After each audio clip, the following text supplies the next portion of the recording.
Let's see, it's a little bit past 12. We should get started. Welcome to Monroe's Thesis Defense. My name is Mark Kim. I'm the chair of the Thesis Committee, but Vijay Kumar and Costas Danielius are Monroe's advisors. Costas is not here at the moment. He's on the way. So I'll show up and then I guess take a seat there. Yes, thank you. So the standard format is that Monroe will talk for 45, 50 minutes. We'll have some questions from the audience.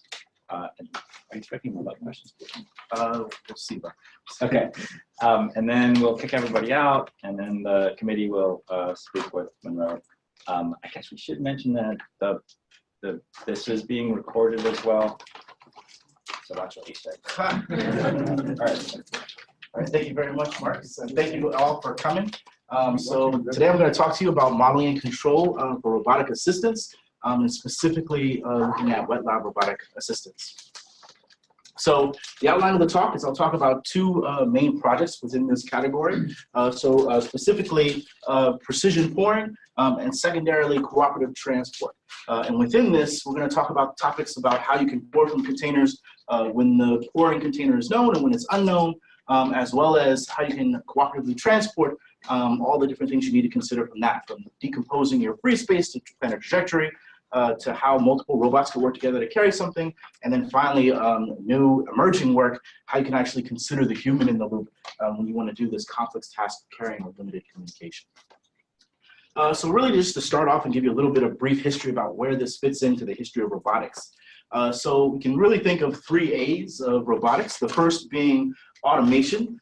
So in the 80s and 90s, robots really came into the scene and they were able to do amazing things to help people to do these complex tasks of assembly. So you have this repeated task, the robot can do it with high precision, and it saves you time and saves lives possibly, and that was a very big push for the industry. The second is autonomy. So now we have the robot doing this repeated task, but the setup is less structured.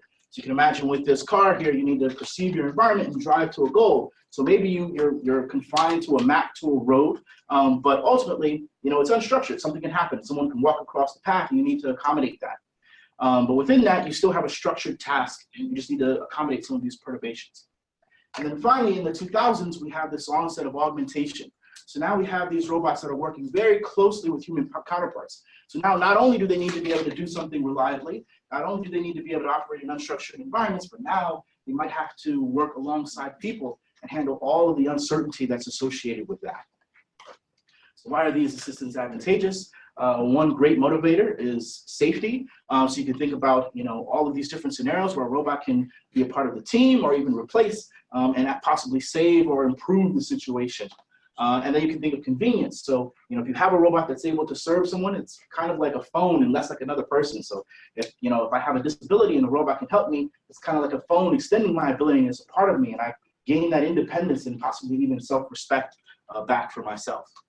And then what's really nice is if we solve some of these problems, we find that there's actually really great cross-correlation between different scenarios where they may be useful.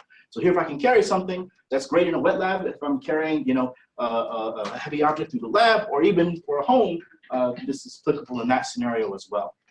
So within the wet lab assistant problem, there are many things that motivate us. So some of our funding came from GlaxoSmithKline, their pharmaceutical industry, and they approached us with a lot of different problems that would be interesting for a robot to do if it was mobile and able to do a lot of versatile things. So one is precision pouring for rapid experiment preparation.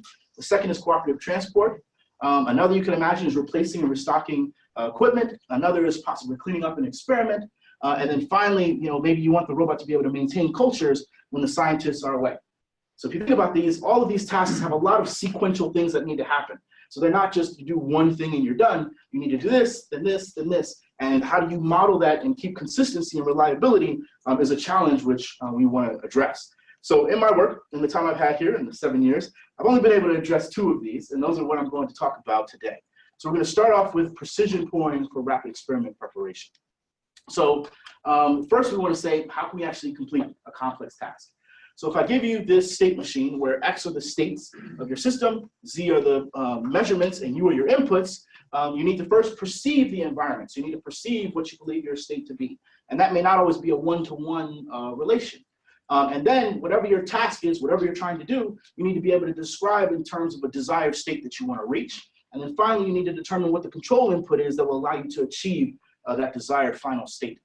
So if we take the example of precision pouring, where we're confined with a single attempt, you're pouring chemical X. If you spill it, bad things happen. So how do we do this with one single attempt? And so this is a very hard problem when it comes to modeling and planning to pour that precise amount when there may be uncertainties in the containers that you're handling. So the goals that are related here are you need to pour from containers that are already found. You want to just roll this into a lab and be able to work with whatever exists. You need to be able to pour precisely, pour quickly. You want to minimize the tool change requirements so that you can do other things. So motivating this within the context of the wet lab researcher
unmute. All right. So hopefully people can hear me now. All right. Thank you. All right, so we have the differentiation here, which is the dynamical model of our system. We have the flow rate, the area in the receiver, and the derivative of the height inside of the receiving volume. So if we expand this in terms of the geometries for this container here, where we express each one of these terms for simplicity, and here we have a dynamical equation that relates the change in height inside of the receiver with the input omega of the pouring rotation. So if I define these as my states, the height, its derivative, and the angle of the pouring container, then I can actually express it in this very clean, recognizable form, where I have the change of the state is equal to some dynamics of just the state, and then the dynamics of the state as it relates to the controller. So x dot equals f of x plus gxu. And then I only care really about the height and the change in height inside the receiver, so I define my output function in this way, which filters out just those first two states. So if I define my error in terms of these output variables, and I describe the desired height change inside of the receiver in terms of a fifth order polynomial that minimizes the jerk, which helps in terms of sloshing, then what I can see is this is actually input-output feedback linearizable because the following matrix is full rank and involutive. So this allows us to have a solution, and the conditions for this are that these two conditions on the states are met, which is to say that the volume inside the receiver is changing and you're not at your joint limits. So if I want to actually pour a precise amount of fluid, what I want to do is minimize the error. That's what this cost functional does, subject to the control input that I'm able to do, subject to the dynamics. And so what we did is we proposed the following hybrid controller. So what this does is it uses feedback linearization, which is this G term you see here. Our S is our objective function, and then it subtracts out the passive dynamics. And then we have a feed forward term, and then PD control, which allows us to track the desired volume inside of the receiver. And then what these terms do is the other states that you see here, this sine times the delta initiates flow if it isn't occurring.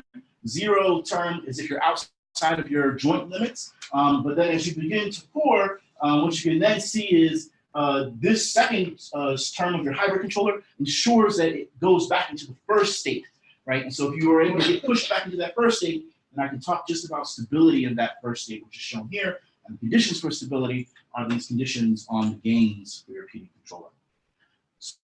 So this is the results from the work. So here we pour different volumes, 80, 100, and 120. The condition is we wanted to pour them on 10-second trajectories. And then the accuracy here you see in milliliters of desired volume. And then this is pouring just 100 milliliters 100 times with the mean and variance shown here. And then this is the scale versus the height measurement of the camera. And you can see a dip in the air, and this is due to our initial method of detecting the fluid, which resulted in our 2017 IROS paper. So here's a quick video showing what this looked like. So here the fluid again is colored blue so that it's easy to track using online background subtraction. And then we're able to pour really quickly. It almost looks like we're dumping it, right? So we assume that we have the volume of the fluid inside of the container to pour that pour. And what you see here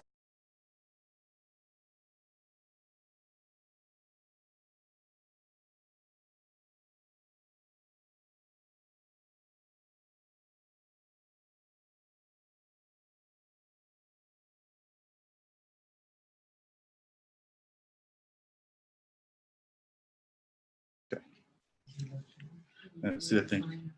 Yeah. Right. All right. So this is fun. Sorry.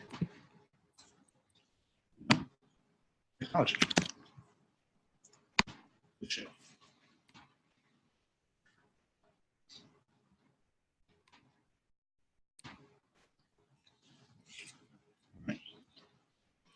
Okay. So our next method was to actually improve the way in which we detected the volume inside of the receiver. So to do this, we use a combination of vision and the weight.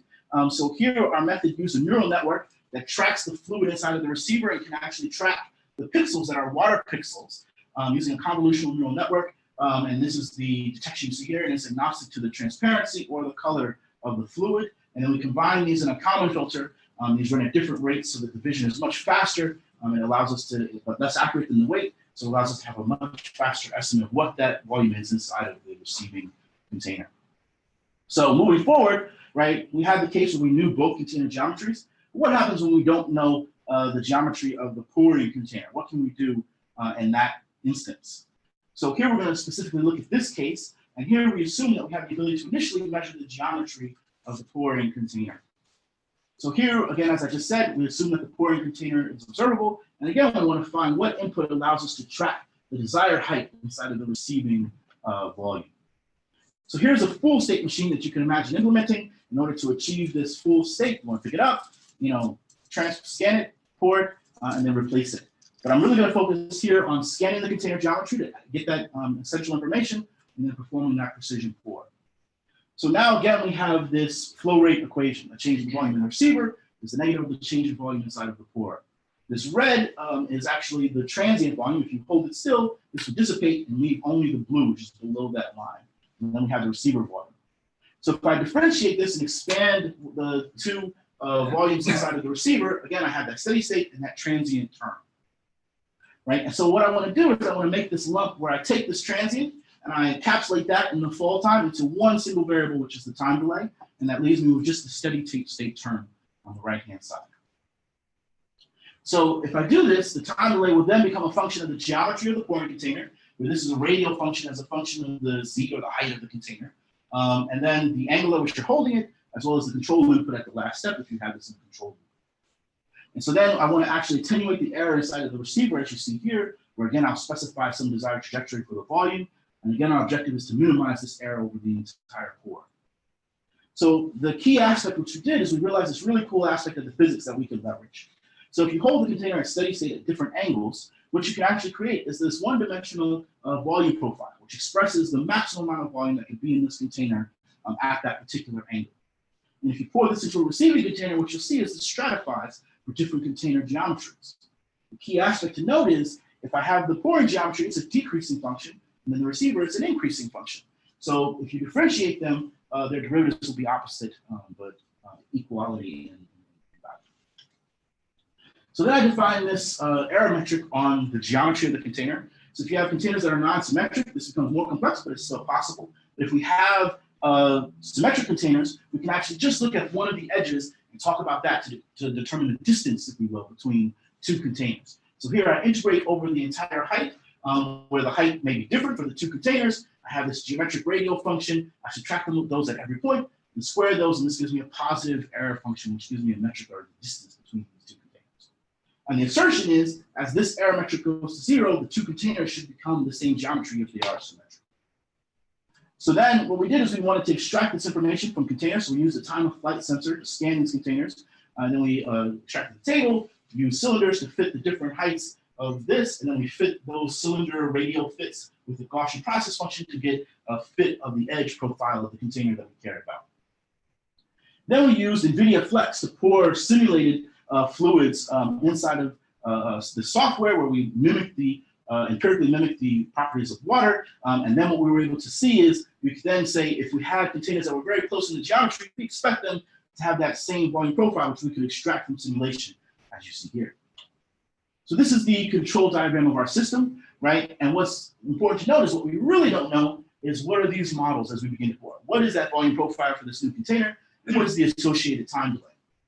If we can approximate those two things, it will be really great for the volume profile if we can use online system identification to track that volume curve, and then use model priors as well, which allow us to actually guess far out what we expect the system to do. If we combine these two, we can leverage the properties of both. The divergence that happens for the current container, as well as using that model prior when we have a good estimate. So for the parametric term, we want to fit this polynomial, because again, it's a one-dimensional function. So C are the coefficients, theta is like your x value, and it's raised to the power I, so it's the power 0, right? And so if we want to minimize this cost functional, this term says, if I've measured points of theta as I've gone along, fit this curve to those points that I've measured, minimize that residual. So remember residual. The second term is this regulator term, which says the curve shouldn't diverge far away from the data that you've measured, which you say bound. And then the soft constraint says if we're looking inside of the receiving container, the volume should always be increasing. It doesn't make sense physically for the volume to decrease inside of the receiving container. So for the learning side of this, right, we wanted to use a Gaussian process, and this is the kernel. So it's a mixture of a radial basis function, your Gaussian, right? So then you have this in white noise. And what's nice is this variance term here is a function of the error. So again, remember, this is our edge error, and it's an inverse of this, which is to say, if I'm pouring and the container is very far from any examples I've seen before, then this term will actually increase, right? And with the Gaussian process, when the variance is really, really large, you'll converge to your mean, right? And this is essential. But if you're doing a really good job of estimating it, then this variance should be very small, and you should converge to your training set. So I can build these covariance matrices based on these kernels for the train test, right? And then I can do this information matrix. And what's nice about the Gaussian process is it's one-shot learning. So all my information is in this huge matrix K, which allows me to then say, this I can train with just this one shot from all the data that I've taken. And then I can build this final representation of the volume profile where I have the mixture probability from the previous slides, where I had those top 10 closest containers, and I normalize their coefficient, their error metrics, and it's a mixture, normalize them, and I have this mixture probability, and then this is this. So the thing is, if this variance is very large, this representation will converge to its mean, and for this representation, the mean is 0. So if it becomes mean is 0, it just snap to the origin, and that's not really informative. So what we did is we combined them. So we said, if we're fitting the parametric function, right, then let this be the mean of our Gaussian process. And then I have my training portion here, and then this is the difference for the mean. So why this is powerful is if I'm within my training set, then my variance is very small, and I converge and I use that training set. If I'm very far from it, then it's useless. And the learning technique by itself would break down unless I can leverage that online system identification portion, and the variance loosens up so I can do that, and then I can converge to the online system identification side. And then for the time delay, what we said is, okay, we have these containers. If we assume that we are in fact close to those containers, and we assert that the following space of all the parameters it's a function of are independent, then we can build a neural network that allows us to look at the edge of the profile, look at the input angle, input omega, and estimate what the expected time delay is from simulation. We're going and doing these for different container geometries, stopping at different angles and rotating at different speeds. We can build a map of this manifold and use a neural network to represent that entire space. So our hybrid control strategy is based on these following guards and resets. Here you can see their descriptions. And again, we have a very similar form. So if all things are going well, then we can take the feedback linearized term here, and we can pass through this proportional objective to minimize the error as we pour. This reinitiates pour to put us back into that particular state. So for stability, again, we have this representation of error, and we write this out so that you can expand it so you can see what these terms are a function of. If we propose the following Lipinov function, which is essentially if you have a manifold, the Lipinov function is a level set, and if you're consistently going into that level set and you're converging to the stability point inside, right, then the conditions for stability here are if the volume of the in the receiver, the derivative is not changing, you have a set point that you're trying to attenuate, you can show that this is stable based on this inequality, and you'll converge to it. If it's changing, right, then what you actually end up seeing is if your KP is hard enough, it's kind of like the escape velocity problem, you can attenuate that. But if it's not, our function for how you actually determine the trajectory will stop it, pause it, and allow you to converge and reach it. And even if it reached the final destination, you will ultimately converge to it because you'll finally stop the change in the volume of the receiver. And then what's really nice is our function says, if we're doing a really poor job with the residual from before component, then I can actually, if I'm doing really poorly, I'll converge to a lower maximum velocity so I don't pour too quickly and increase my error. But if I'm doing a really good job, then I can go to an upper bound. It's also important to note that for this study, I kept this lower bound as a constant. So here's some data showing this for this particular container. Here's the mixture probabilities, right? And then here is the associated errors and times for 100, 150, and 200 milliyears. So this is the error, and the way this works is these are violin plots. I don't know if you've seen them before. These are the box plots. This is the median. This is the second and third quartile, the extremum, and then this here shows the distribution of those points for however many trials that you actually took. So here's comparing 3 different container geometries, and you can see that what's really nice is in some cases the parametric form, which is just the fitting of the linearized part, does really well compared to the others, and other times the GP does really well. What's interesting to note is that the semi-param always is between them in general, and generally has a tendency to be closer to whichever one is performing better.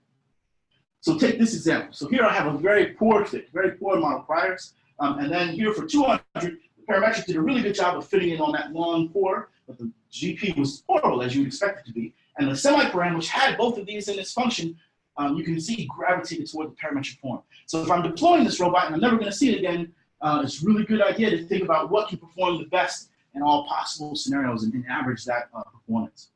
Here's the same data represented in a slightly different way.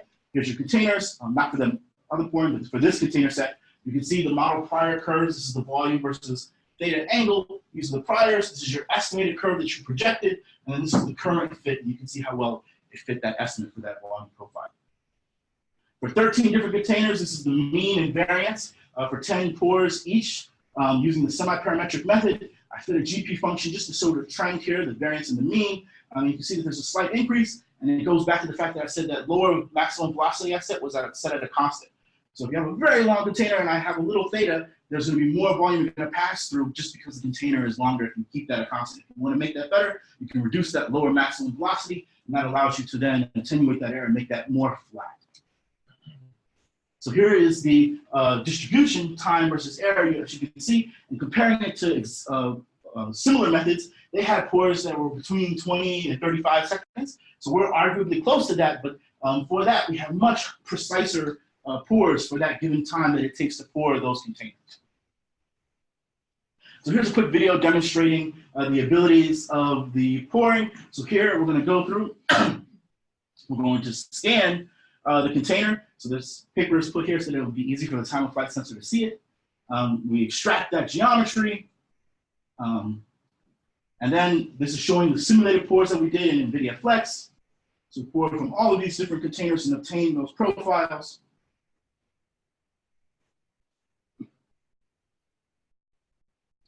And then we have the mixture probabilities associated with that. And then this is us showing how the actual pour works. So this is combining both the scale and the vision technique that we see here. So again, these are the water pixels you see in the bottom corner. And this is sped up ×4, so you can see the pour. And then this is from the side view, and you can see how precise it is. So it's pausing because of that system identification that's occurring as it pours.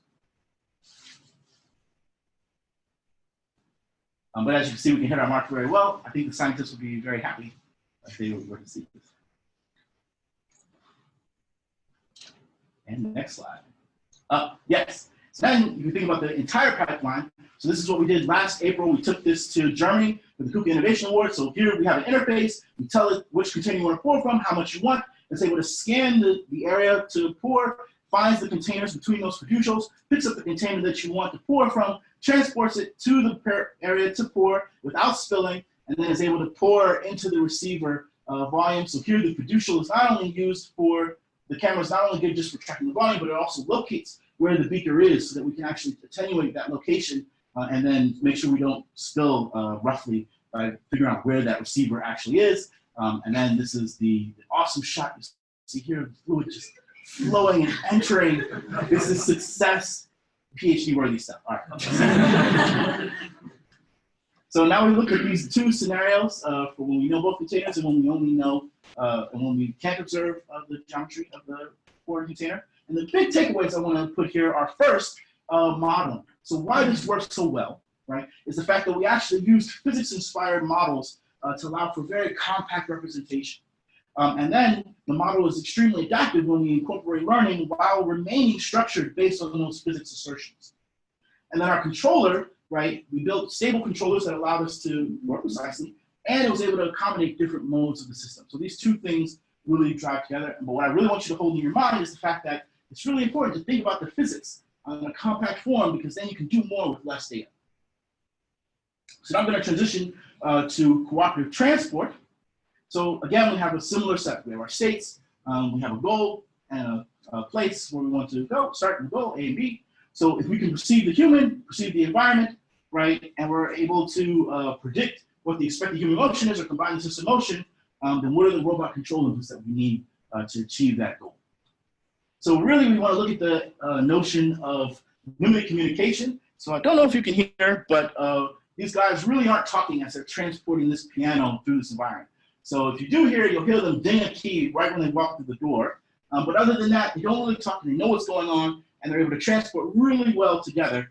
How can we make our robots an effective teammate that can do this, and then we can save some backs in the process. If we think about this loosely, right? If the robot knows the intended goal is known to the robot, you assume that you don't want to collide with obstacles and you want to conserve energy during transport. Then how can robots effectively transport with their collaborators when explicit communication is not available or viable? So really looking at this optimal transport problem, we want to go from pose A to pose B, while 1, avoiding collisions with obstacles, and 2, conserving energy, which may come in the form of finding sufficient motions and sufficient forces. So this first work I'm going to talk about talks about how you can decompose the free space in order to achieve this. So here, if you have a seed path that you obtain from something like RRT Connect very quickly, then you can expand based on that seed path and construct these convex regions around each chord. And because this algorithm allows you to naturally overlap, you can get very smooth functions with optimization based on those expansions within those convex regions. So here the red line shows the seed path, and the blue line shows the smooth trajectory that was generated in that depicted free space. So to justify why you would want to use this method as opposed to others, the competing method is the iris method. The way that works is you take a seed point, you drop a point in there, and you try to find the biggest ellipsoid that will fit inside of that region. Now, we don't make a claim that the final free space is any efficient more than one or the other. The same final trajectory may be the same, but how much does it cost you to find and decompose that free space? That's the question. So every time you run this takes a lot of time because there's some optimization problem as they expand their ellipsoids. And then they have to do this, and they do what they say very well, which is decompose the entire free space. But we don't care about that. We care about the space that we're going to use to traverse. And so our method, by having this chord here and expanding on that chord, allows us to only calculate once, where they would have had to calculate 6 different regions because they cared about finding the entire free space. So now if we look at the notion of forces, one way to minimize the extraneous forces is to minimize interaction forces. And these are the forces that don't contribute to motion. Here, the green versus the purple that actually do contribute. And so if you have, from basic Newton, Newtonian physics, you have the sum of forces, sum of moments. You can represent this in terms of this matrix G sub I. And then if you have this R, which is their location in the body fixed frame, if you subtract 2 forces from each other, and project them onto that chord which connects them, this is a depiction of the interaction force between them. And so there was a lot of work done in the 80s and 90s, and essentially what the conclusion was, if you want to minimize these interaction forces, if you have each force as representation of this solution vector and that's consistent between all agents, then you can actually hope to have minimized these interaction forces. So this work that we did really said if you have these robots that are neighbors, if they reach consensus on that term, how can they actually minimize these interaction forces and then move wherever you want them to go? So the way this works is imagine you have this trajectory that you planned from the previous paper, right? And then you have this wrench that you need to apply that changes as you go along this trajectory. So first, if we can reach consensus on this beta term, right, then we can use this dynamics. How does the applied wrench we need to do change, right, for every agent? And if our control input is this change and it's consistent for everyone because they've all reached consensus, then we can have this following relationship where we have a feed-forward term, which allows us to track the trajectory, and then we have the error. The condition is the trajectory that we have, as well as the wrench, needs to be in the row space of the grass map, which is the G you see here, in order to ensure that it's feasible. So now if we change this a little bit and say, okay, what if you're working with a human? So the human knows the goal, but the robot doesn't, right? We assume that the human doesn't want to collide. We assume that the human wants to conserve energy. So how can you estimate what the human's intended motion is in order to achieve that final goal pose? So similar work was done here, and over the past 30 years, what you see is a lot of compliance. So you see that the agents here, you apply this force, and they're able to compliantly move along. Now, you can say, well, why not just make this super responsive? So, I could almost put it on caster wheels. Well, I would say, if you're working with a real system and has some inertia, and even if it's very responsive, if I can pick a speed that goes fast enough such that the force that you apply is significant. And then, therefore, you're using some of that energy. However, if you were able to anticipate the motion that's going to happen, then even at very high speeds, you're not going to have that internal force inside of the agent needed to decelerate. So imagine speeding toward a wall, right? You have these casters, it's responsive, but I can speed you up such that it matters. If you can predict that you won't want to collide, then you'll start to decelerate before you reach that target pose.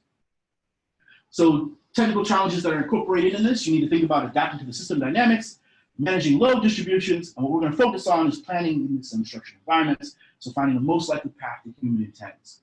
So if we think about what we can actually measure, so assume we can look at the person's head, We can look at the wrench that they can apply. We can look at the steps that they can apply. And we have this path, right? The question is, can the wrench be indicative of the future pose? So if this is the wrench, this is the force and the torques. So you can think of this as actually being your acceleration. And you can integrate it twice for the position.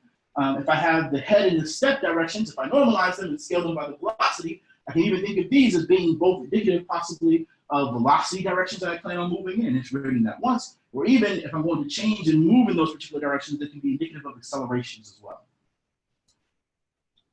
So to do this, we wanted to estimate human intent. So we built this sensor, which I'll discuss in a moment, and we walked around these different paths to measure all these quantities. We wanted to predict where would the human leader want to go. So again, we have these quantities that we can measure: the head, the wrench, the step, the twist of the system, and we're going to assume that we can extract this external map. So this is a really fun figure to make. I think Costas will appreciate it. So here we have the sensor that we created. We have a Connect sensor to detect the head orientation. We have motion capture markers that can get the odometry of the system inside of the Vicon space, motion capture space. We have strain gauges, which extract the planar forces, a laser rangefinder that watches the feet. So we first had a fetch that went through this area and built a map of the environment. And then myself and Malachi Hopkins, who I believe is watching, was able to carry this through. And his task was to observe me quietly and wouldn't talk and predict where I wanted to go. So if he did a good job, then I wanted to put his mind into the robot, our partner, right? So he had a very interesting task for quite a few weeks, but we had fun, and we did this in 6 different maps. We walked around for about 2 to 5 minutes in each one of these maps and collected this data. So the underlying assumption is we could take all of those measurable quantities and model them as an MVP, our Markov decision process, which means I don't need to know anything in the past. I just need what all the measurable states right now to predict my future state.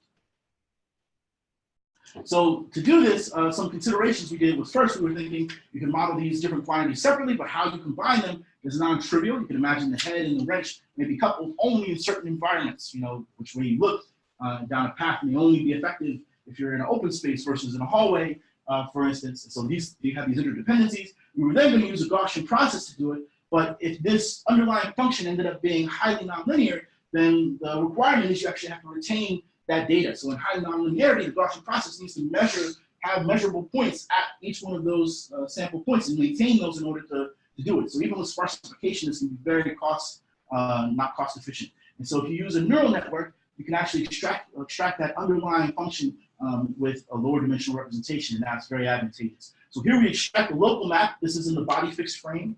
We extract the head and the step, and then we have the wrench and the twist of the system. We pass these through convolutional neural networks. These are through fully connected networks. We combine these together, and we get our expected pose. So this is a high-level idea of what's going on. This is the real architecture. So I have this image, which I extract. I pass it through these convolutional neural networks. Then I want to extract that property of the constraints, because that's what the map really gives me, and that's what the fully connected layer here can give me. I have my head and my step components. They've been fixed such that they have to stay in the same half space as the twist. And then I run those through, connect those with my wrench and my twist, run those through fully connected networks so that they're the same size and just as important as the map, and then lead them through a final set of fully connected layers to reach my desired twist. So for those of you who are new to neural networks, I myself was a few months ago, a main intuition thing you can think about is when you have these fully connected networks by the universal approximation theorem, the depth of these allow you to approximate a curve with any function that's continuous and bounded. But the depth of this really allows you to actually have generalization. So you really want to play with those 2 aspects when you want to design the network. But we had relatively small amounts of data, which we'll talk about in a second, and was able to perform very well. So here's the full algorithm. I estimate my intended goal pose. I plan a trajectory from the previous work. I actuate along that trajectory, and I reach my intended pose. So this is the training error on the holdout set. So the holdout set was 15% of the data, which I'll show you in a moment. But what I really want to drive home is this stratification. So this is the smallest look-ahead time horizon, half a second, all the way up to 2 seconds in increments of half a second. These are the iterations on the holdout set.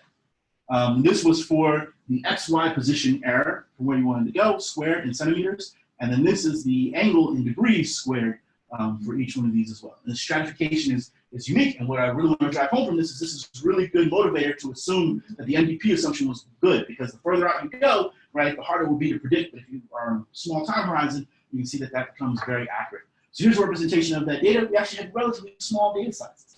right? For anyone who like looks at this kind of stuff, it's really small, but because we leverage knowledge of physics, we were able to do really well. So if I have this pose at time t, this is the xy error, this is the angular theta error at that time, and then these are the different errors for both centimeters. You take that square away versus the angle. And what really you want to think about when you're designing this is if you're able to go on shorter time horizons, you're going to increase in accuracy, as you can see in both of these cases.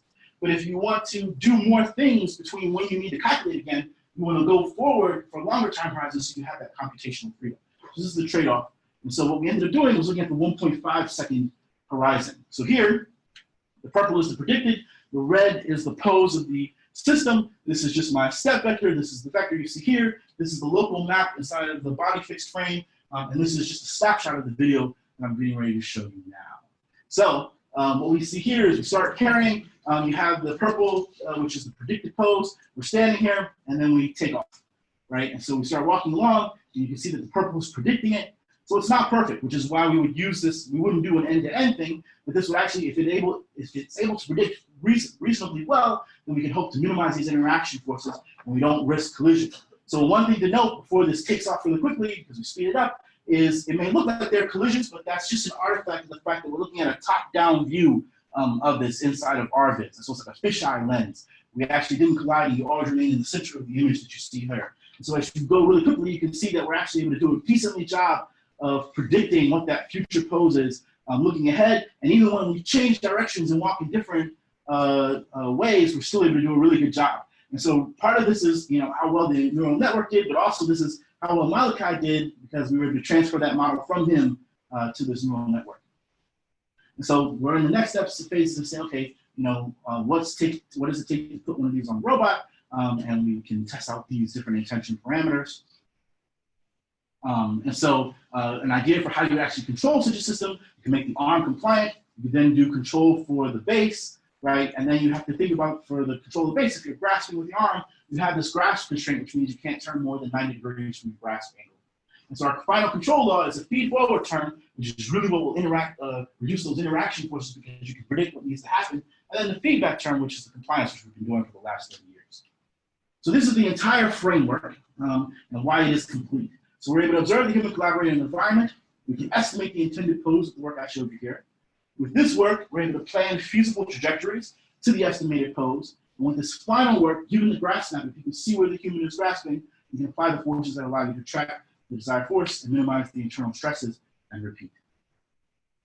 So these are the main takeaways from both of these two works. So here we were able to pour from common containers found in the lab as well as new ones. We could pour precisely given a target volume. It required very little augmentation of your lab setup. And for cooperative transport, because the goal was to minimize interaction forces, we were able to plan collision-free trajectories, minimize the interaction forces with a known goal, and working with the human, we're able to actually estimate the human's intent. So ideas for future work in pouring, you can imagine reducing some of these assumptions that we made. So maybe what if we need to accommodate spilling? It's an orthogonal problem, but necessary if you want to think about a deployable system. For carrying, what if you want to change the grasp configuration to move to a new spot? These are all considerations and great next steps of such a work. And then what I'm really interested in is this human-robot collaboration and modeling these extremely complex tasks and those that may even include a human. So you imagine, can you take these notions of anticipating the human's intent and apply them with these complex tasks to extended scenarios? So possibly a case like this, or if you're helping someone in this degree. So like I said just a moment ago, if you wanted to predict the pose in a cooperative transport, maybe you need to regrasp based on the final destination, how much can you glean from this very complex task to do this kind of modeling? Secondarily, if you need to predict the human motion or pain and rehabilitation, or possibly predict the human action in enabling and amplifying the human's abilities in the case of disaster relief. I love this quote by Alice Akamura. She said, the human and the robot must each be able to develop high-level plans based on uncertain information, communicate intent, and decide at a low level when and how to act. So this is a summary of my work. We've done robot assistance in terms of wet lab, and I think there is a bright future for research, even focusing more on human-robot collaboration. And with that, I would like to acknowledge all of these amazing people and resources and all of my awesome collaborators. Thank you very much.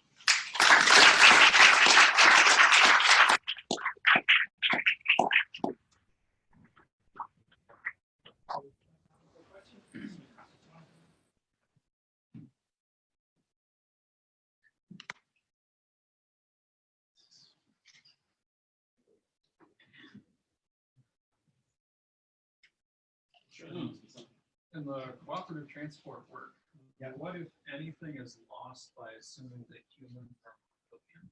That all that matters is the state now, Yeah. and you forget about your history together. Right. So an advantage of doing that, right, is that you have to have that small time horizon, right?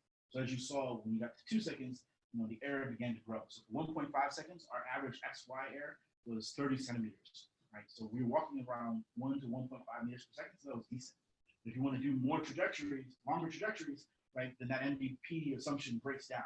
So if you have limitations in your computation, you have to have such a small time horizon, it's just not feasible, right? So a way around that is to then even incorporate, like you're suggesting, the sequential data moving forward. One way you could do that is in a recurrent neural network, which actually would store the state and allow you to ascertain some longer term horizon notions if they're applicable. So for instance, if you say you're walking at a particular speed down a hallway, the MVP says I can only look, less than 2 meters in front of me. But a longer time horizon would be to say, from all the examples I've seen of all the people that have carried me, when we're walking this speed, usually people want to turn a corner and they don't, or maybe people don't usually stop inside of T or main axis areas. People usually stop walking when they reach, areas that are less central, right? So if you have that longer sequential data, you can make even longer claims. And I think these would be a great direction for future research. Yeah. Well, I know neural networks are notoriously hard to look into and figure out what they're actually doing. Have you thought at all about doing experiments to see how much does the change the output if everything else is the same? How much do the obstacle positions change the output? Yeah. So one thing that I did do, I played with this network, is if we go back to the design of the recurrent neural network, remember the head and the stack went into one fully connected layer before they were combined with the others. And so when I did my error back propagation, at first I made the assertion that the head and the step were indicative of predicting the future pose at that time. So I connected my error back propagation to that component as well as the final output full SE2 state, right? And what I found is that actually just didn't converge, regardless of perturbations in the network. And what I realized was that was a false assumption and the hypothesis was wrong. If I'm in a hallway, then the head will just not be indicative of that integrated pose, and it has to be inherently coupled with the other terms. So I think there are even more fundamental things that can be teased out with perturbations of this. Within the last 2 months, getting it to work to this I was happy, very happy.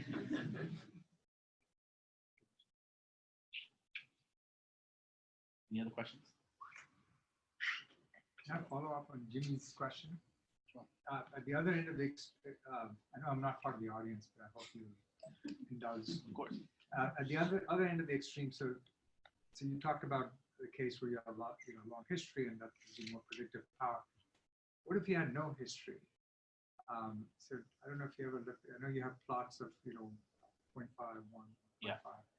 What if we had 0? So that will performance degrade appreciably? So it was an MDP. So those seconds were the horizon. Correct. So if we what if you had 0 horizon?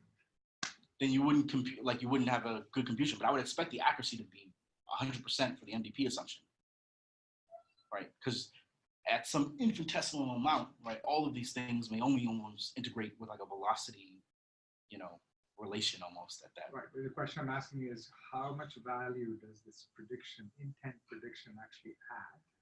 Because one theory may be humans are definitely smart enough that they're not doing any prediction. They're just doing low-level control and they're just following. Mm-hmm. And potentially robots could be that smart as well.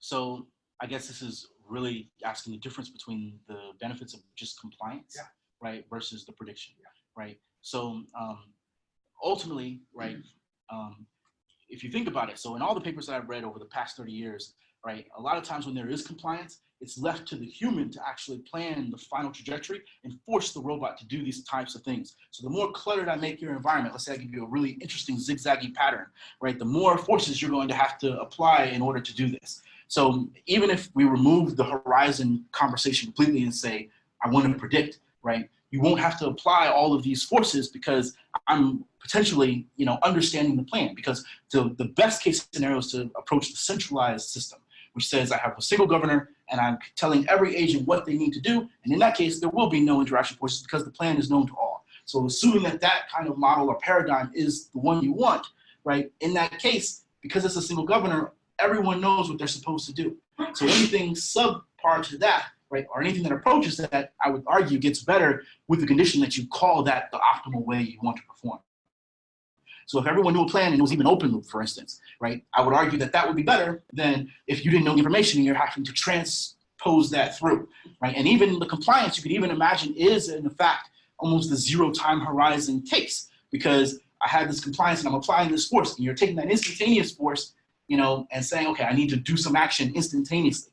But with this horizon and taking all this information, the more time you have involved, you know, then you can actually hope to, you know, minimize those interaction forces that are required to achieve that, because you have context. So I would argue that, you know, giving robots the ability to correctly interpret context is never a bad thing. The smarter we make them, hopefully the better they will perform. Anything else? Did you want to see if there's anything from online? We can play with this. Let's try it. Let's see what's going down. Let's see what's going down. Very careful with questions. Right. I'm trusting the audience remotely. All right. There's a chat.